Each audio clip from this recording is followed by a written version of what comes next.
Thank you very much indeed, Nancy, and thank you for getting my the order of the things in my department right. When I was appointed to the role, you go into Downing Street, you never quite know what's going to happen when you come out, and PM created this new department and appointed me to it. And as I was coming out, Laura Koonsberg, the BBC correspondent, was outside, and she shouted to me, "What have you got, Mr. Clark?" And I was about to answer, but I thought, what if I get it in the wrong order, since this has just been there, or I get a word wrong? So I said, it'll be on the internet later. So I ducked out of it. But you were more brave than that, Nancy. It is fantastic to be here in Manchester to talk about industrial strategy and to talk about cities.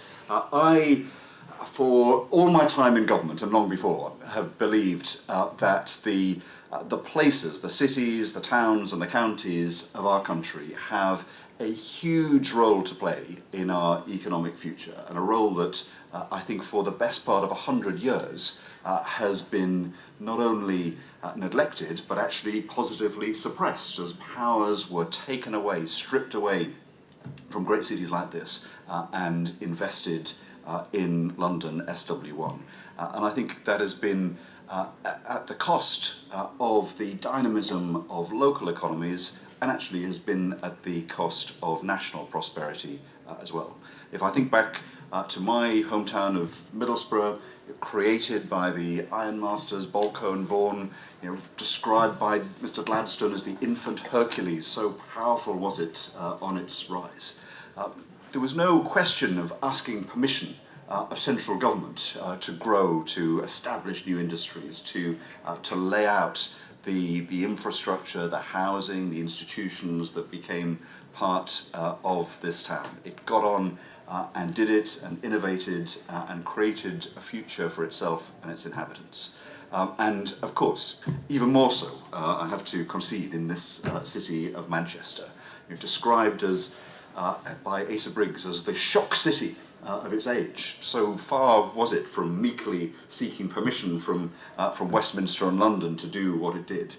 It showed the world, as the first industrial city in the world, what could be done by the vision and the energy that comes locally. And so it's always seemed to me that in government, if you have the chance to correct mistakes of the past as well as to impel us forward in the future, then having greater potential and power locally had to be part of it. And so, exactly as Nancy says, when we were elected to office, and obviously back in 2010, a lot of the questions were the big macroeconomic questions of the day. How could we reduce borrowing? How could we get the public finances in order? It was always my view that that was necessary but not sufficient, because, and Nancy has sort of paraphrased me, you can create growth, you can create conditions for growth, but actually that growth doesn't happen at the national level. It's an analytical convention of economists to talk about the nation's economic growth. Real growth happens in particular places, always and everywhere, where businesses locate, perhaps for the first time, when they expand, when they create jobs. They don't create jobs in the ether, they create jobs in particular places. And all investment is in particular places.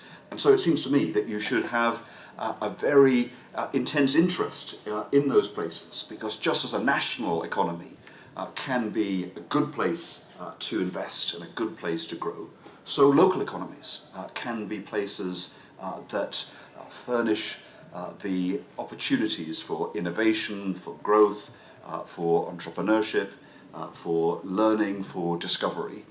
Or they can be places that either neglect them, or they can put barriers in the way. And it seems to me that those places that have a positive agenda for the future are more likely to succeed and more likely to have the country succeed.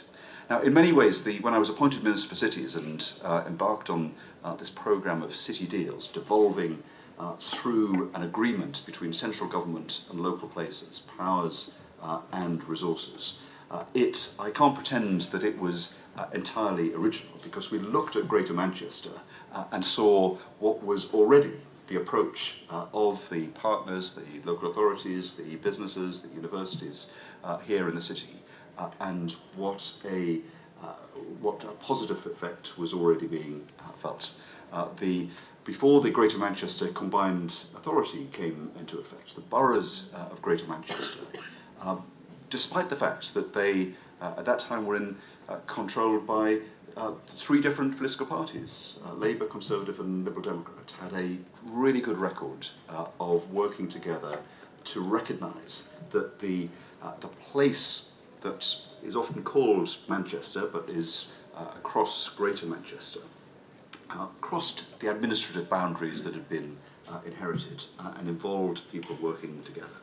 And I think it was always an inspiration to see that it wasn't just even local authorities working with each other and working with business, but the central role of the universities, for example, very important to that.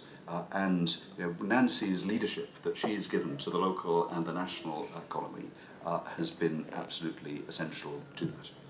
We're now at I think, an important stage in which the success of Greater Manchester is evident to all in this country and increasingly around the world, and the spirit of entrepreneurship and working together and doing things differently is much admired.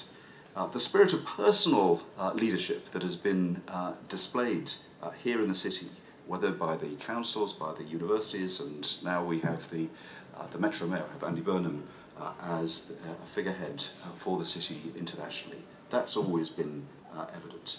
But I think the big opportunity now, in my view, is to go further. It's always been my view that the first devolution deals should be the first of many, and it would be a process to devolve more and more powers locally.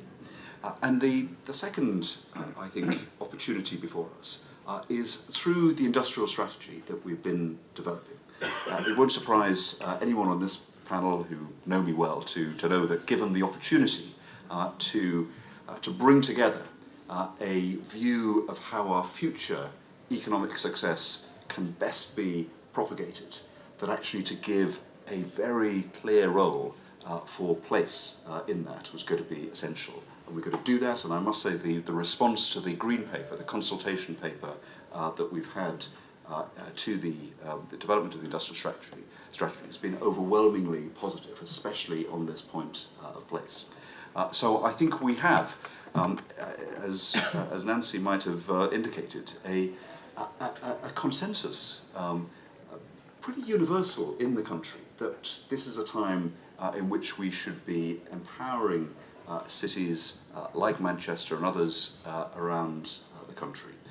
I'm absolutely determined that we should do this through the industrial strategy, and we should embed it further.